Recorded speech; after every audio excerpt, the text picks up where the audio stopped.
everyone, it's Mallory with Black Rifle Homestead. Today's video is our July garden tour. So I guess I am doing these about mid-month or early mid-month. And if you missed the June garden tour, you can go watch that. I'm not going to go into super big detail on the plants because I already introduced them all in that video. So this will be a shorter video, but I wanted to show over every month. Maybe it'll give you some inspiration for your garden or future garden. So yeah, let's get started. Make sure to subscribe. So here we go. All right, so I'm standing on the east side of our garden, and we'll just start with this bed right here. So there are a few new things since June. So this is a yarrow plant that Mark bought. He bought a few flowers at the local nursery just to beautify the garden and attract pollinators. So that's what that is. And then here we have the first calendula flower about to open. Calendula flowers are medicinal, so I can't wait to start harvesting those and preserving them and putting them into salves and lotions and stuff. There's where Max was digging the other day. I think I heard him saying he was making pancakes or pancakes, as he says, and muffins. I love it. He's starting to do pretend play. He's about 2.5. Okay, so these are almost as tall as me. These are the Amish paste tomatoes, and they are producing nothing. I'm very frustrated with them. You know, they're getting flowers, but they just won't. They're not. I haven't seen one tomato on these things. That one's a scrawny one. Over here we have even more. They're still dealing with this leaf curl that I showed you guys back in June. Again, there's some flowers. Not sure why. I mean, maybe it's the heat. It's been kind of hot again. I did do a lot of pruning with the tomatoes last week. So, but right here, these are Roma tomatoes, and as you can see, they're doing way better, although they're not doing quite as well as the San Marzanos, which I'll show you. But yeah, this one is doing pretty well. It looks a lot better after I pruned all the bushiness on the bottom. So those are looking pretty nice. I'm having to check them for ooh, there's one with blossom end rot. Pick those off so it doesn't spread. So I've found some aromas with blossom end rot, so I'm trying to keep an eye on that. I badly need to get cages for these things. Just falling over, but I mean, some people let them vine out. Here we have, this is a marigold plant, but it's like not producing flowers yet. I don't know what's going on. It's growing like crazy. And then I've got more calendula back here. That one's gonna be opening soon. This bed I've let go kind of crazy. So these are watermelon radishes, and in my June they're just massive. In my June video I harvested some, and I never harvested any after that. I think I let them go too long because they were very spicy and not very enjoyable to eat, so I've just let them go to seed. Then here we have our Kentucky blue beans. They are finally producing flowers, but no actual beans yet. Probably because it's too hot, but they're not growing very quickly, so I don't know if I'll do these again. Over here we have the Scarlet Runners, which are definitely growing. Ew, there's a Japanese beetle. Get off. Not as much problem with the bean leaf beetle. As you can see, a lot of the leaves are pretty intact, and they're producing these gorgeous flowers, which in June you saw the very first ones that were coming on. But again, there's no beans because of the heat. So the flowers are very pretty. That's the primary reason I chose this type, because I thought, oh, it'll be really pretty and then we'll get beans. It'll be awesome. But no beans at all. They're growing very well. I would definitely plant them again, but the weather is just not conducive to them right now. Over here we have our Chantenay carrots. So I did, ooh, this one looks ready to pull. Oh, nice. Oh, look at, it's a carrot person. Okay, so my mom will get a kick out of this because my dad had some grew some carrots that had legs, and she like made a story My mom made a story out of the carrot people. Let's do this one too. I harvested a few of these already. Ooh, this one's amazing. Look at this one. This is another carrot person. Oh, this is an even better one. Maybe my mom can write a story about these ones. Husband and wife right there. Okay. That one's still kind of small, but let's see. That one might be ready. Oh, crap. Oh, that didn't work out.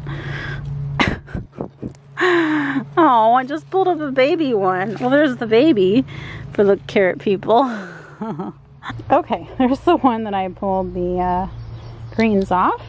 So I've got a few more carrots here with the Chantenay. Let's see. Oh, this one's looking good. This is like nice. This is my best carrot harvest. Oh no, I pulled up another baby. Sorry. Oh, they smell so good too. They smell so carroty. And then, oh, this is another flower that Mark bought, Echinacea cone flower, medicinal. And then we have our peppers, our green peppers. Ooh, this one could probably be pulled. Oh, why do I keep doing that? Well, that was a dud.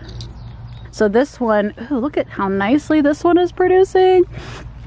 So this one is just a regular, it's a Better Bell 4 green pepper. And then this one's a Marconi, so an Italian style, and it's just not growing. Sorry, it's just not growing very well, so it's not producing anything. And then this one is supposed to be a yellow bell pepper, and I just harvested a couple, the first two. Happy about that. So that's that bed.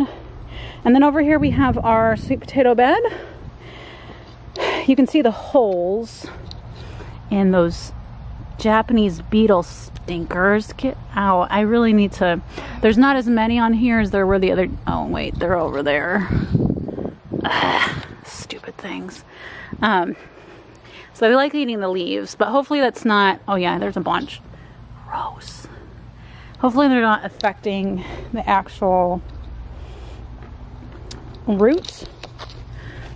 What the heck? Is this growing? Oh, no, it's not. Okay. Oh, it's just like, oh, it's rooting here into the mulch. I don't know if I want it to do that. Okay. I guess that's what they do. Okay, so now we have our regular potato beds. This one is a white Dakota Pearl and then a red Lesota. I have harvested a few of these. Let's just see. So these are starting to die off. They're starting to get yellow and die. So that means that they're about ready. There were some that were already ready, but there were a bunch others that were not ready and were just a little too small yet to harvest. But let's just dig in here and see. Ooh, I see a couple. That one's still kind of small, but this one looks good. Ow, my nails are really long right now. Okay, well, that's a little smaller than I would like. I'm gonna let them go a little longer. I think they could grow a little more, and it's not totally dead yet. So, oh, there's a little frog. This is our sad looking pumpkin patch that I have let the squash bugs get the best of it and just have not dealt with them properly. Really bad squash bug problem this year, although I don't know, although it looks like it's ew. It's starting to get soft. This is a Cinderella pumpkin, and it looks like this one is dying. So that's the only one. So I don't know. Pumpkins take so long to produce. I probably won't replant. Kind of sad. I was hoping that this would be really amazing looking, but it's not. So all right, so that's it for the east side, and we are going to go over the west side now. Pears are still growing, so that's good. We're going to have a decent pear harvest. All right, let's start over here. So this is the brassica bed, and I can't remember in June I think they had not produced any heads. So after that, they did start producing heads, and I've gotten like maybe 4 or 5 small heads. Like there's one. They're kind of bolting quickly, I guess, in this heat. But we have gotten to eat a little bit of broccoli. But again, I'm kind of questioning as to whether or not I will plant brassicas again here. Just because, again, like I could have used this bed for more tomatoes or for more, you know, squash or whatever. That's more bang for your buck. The beets are pretty much done. They didn't grow as big as I thought they would. They're kind of small. I mean, they've been in the ground way longer than they're supposed to. Here we have our lone cabbage. I don't know, is that ready to go? Is that ready to harvest? It's kind of, I mean, it's forming a head. So there's a little frog. We have a lot of frogs and like toad things here. So that's that. And then over here is the pumpkin patch that looks slightly better, but again, like the middle part, it's really getting ravaged by the squash bugs. But then as you go out, like the leaves get healthier as they get away from the bed. So I'm not really sure. I really haven't paid much attention over here as far as the squash bugs go. And then also we have a few watermelon plants, and I like how fuzzy it's, like it's not prickly like the pumpkins are. So we have one, I think just one. I thought I had 2 growing, but I guess just one. But we have one black-tailed watermelon growing. Isn't that cool? Oh, it's getting like flat on one side, kind of like a baby's head when they lay on their back. What is this coming up? So I'm gonna kind of turn it over so it can kind of be even. But you know, we have some others here, other watermelon plants that I replanted, and they're just growing really slowly. I don't know if like they're getting too much shade from these big leaves. But here we have our sugar, I can't remember if these are the sugar pie pumpkin or small sugar pumpkins. Anyway, basically sugar pie pumpkins. Oh, look, those are squash bug eggs. Yuck. So, but these fruits seem to be unaffected by them, and they are growing pretty nicely. Oh, here's another one under there. I had some over here.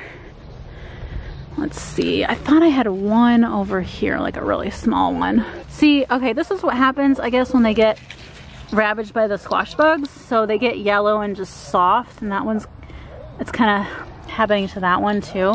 I thought oh, there. This, ow, so prickly. That one looks okay to me. So kind of disappointed. It's just a lot to try to do bug control, you know, when you're doing things organically and you got to pick stuff off by hand. I'm like hemmed in here. Okay, let's just move on. Ew, more Japanese beetles. Don't tell me they're starting to eat the cucumbers. Okay, so I replanted the cucumbers because they did not sprout the first time. I don't know what their problem was, but they are growing great. These are Armenian cucumbers, which I think are technically not a cucumber. They're more like a melon, but they taste like cucumbers. But I really need to trellis these guys because, you know, they really, you can see the tendrils, so they want to grab onto something. Well, that pea plant is dead. Oh, look. What? These Japanese beetles are taking over. I don't like this. The sugar snap peas are still really trying to produce, which is kind of shocking in this heat. You know, kind of the same thing with the beans. You know, the peas aren't supposed to like the heat, but they are actually producing. These are Dollar Tree seeds, so they are pretty hardy. I don't know, they're heirloom. There's nothing like special about them. I just got a handful, so that's cool. But I'm just kind of waiting on them to die off. Like this one looks like it's, well, or this one of them. I'm waiting for them to die off. I don't want to, you know, pull them up if they're still producing a little bit. You know, they're just like nice little snacks to have. Then I can plant something else, like maybe more carrots or something. And then these are Honey Plus hybrid cucumbers. Yeah, yesterday the leaves were perfect. So something is eating these. I don't know if maybe it's the Japanese beetles. But, oh, there's a flower. So we're gonna start getting some cucumbers. And then we have dill. So this part, like the fluffy part, is the dill weed. So like when you get dried dill weed in the store, this is what it is. I need to clip some of this and dry it. And then as it flowers, oh, I didn't mean to do that. Well, I guess I'm gonna take this in. This is the dill seed. And this is what I think you use when you make pickles. There's a helicopter.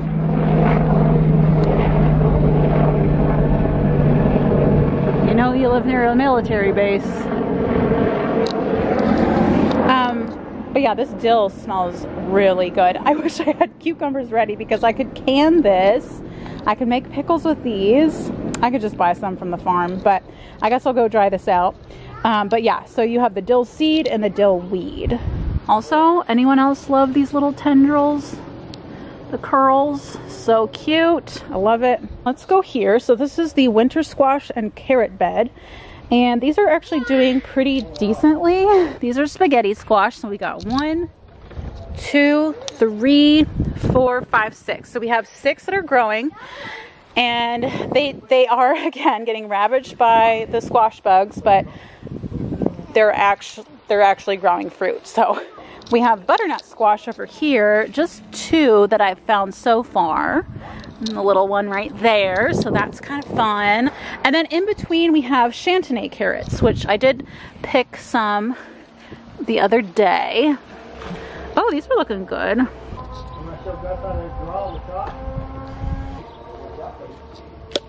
Look at that. First time growing spaghetti squash. Pretty exciting. And then this is the summer squash bed, which I've already pulled out 2 because they were just looking really bad. These are being affected the worst by the squash bugs. There's just a ton of them. And these are a hybrid variety of zucchini, and I don't know if I'm going to plant either of these again. This one is an heirloom costata romanesco, and they just have not been prolific like we had last year with the Black Beauty, and I forget what the other one was, but they were just so prolific. But these, it's like kind of soft. They like start rotting because of the squash bugs. That's kind of a bummer. So I will pull these up soon because I think they're about done, and replant. And then these are the loofah. So I was trying to grow the loofah sponge. They're growing quite slowly, but this one is growing. I don't see any fruits on it, but I wanted to grow these to make my own bath sponges because you dry out the gourd, you know, the fruit, and then you can make sponges out of that. Let's get to the tomatoes. These are the best for last. I'm so pleased with these guys. They're doing amazing. So these are my only hybrid variety, and they are just going nuts. This is a 4th of July hybrid. Ooh, and as you can see, we have one almost ready to pick. I'm gonna wait another day on that one. But these are called 4th of July hybrids because you're supposed to be able to harvest by 4th of July. I am filming this on, what is today? July 6th. So, you know, around July 4th. But these are so prolific. So they're kind of a, you know, they're bigger than a cherry tomato, but not quite as big as a slicing tomato. So they're doing well in the heat. And well, I think there's a lot more. The first time I counted, there was 43 of them. I think there's a lot more than that. I mean, look at these. This one I didn't put a cage on, and there's just so many, you guys. I'm so excited. This is amazing. Then we have some zinnias. A friend told me that zinnias actually attract Japanese beetles, which I did not know that. So I've started cutting them to bring inside. I guess I could harvest that one and put it in the vase. But, you know, they're pretty, but I didn't know they attracted bugs. And then these are the biggest tomatoes in the garden. These are the mortgage lifters, and they're not growing very much because of the heat, but look at this baby.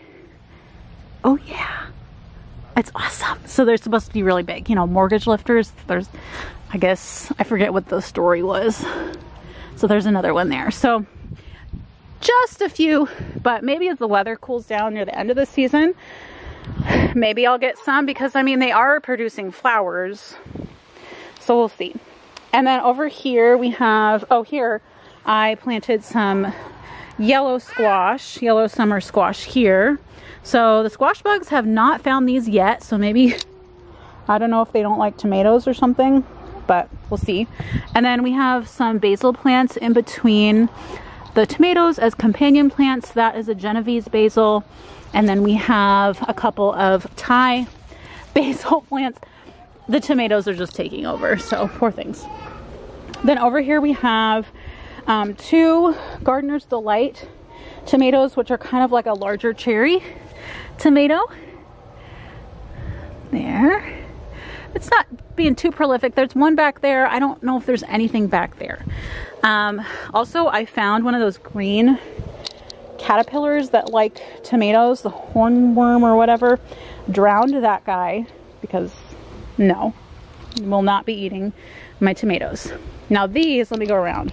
Okay, I thought I had 4 Rutgers heirloom tomatoes, but I think I only have 3. And then this is either this, I'm thinking is another Gardener's Delight. I don't think it's a 4th of July hybrid because they're a little too small. So as you can see they're like a little bit bigger than cherry tomatoes. But yeah, so I think this is another Gardener's Delight, and it's doing a lot better. It's producing more than the others, and these are officially taller than me. These are kind of like your middle of the road size slicing tomatoes. Is that what? No, that's not. Okay. Always checking for blossom end rot. So I think they'll get about that size. Oh, well, maybe they get a little bigger. That's pretty nice. That's not quite as big as the mortgage lifter, but so those will be a reasonable size tomato, slicing tomato. I probably will end up canning most of these because I'm the only one that eats fresh tomatoes in the house. And then finally, this is our San Marzano bed. And these are going to be the centerpiece of tomato canning this year. They are just doing, in June, I was saying how much better they were doing than the Amish paste, and they are delivering.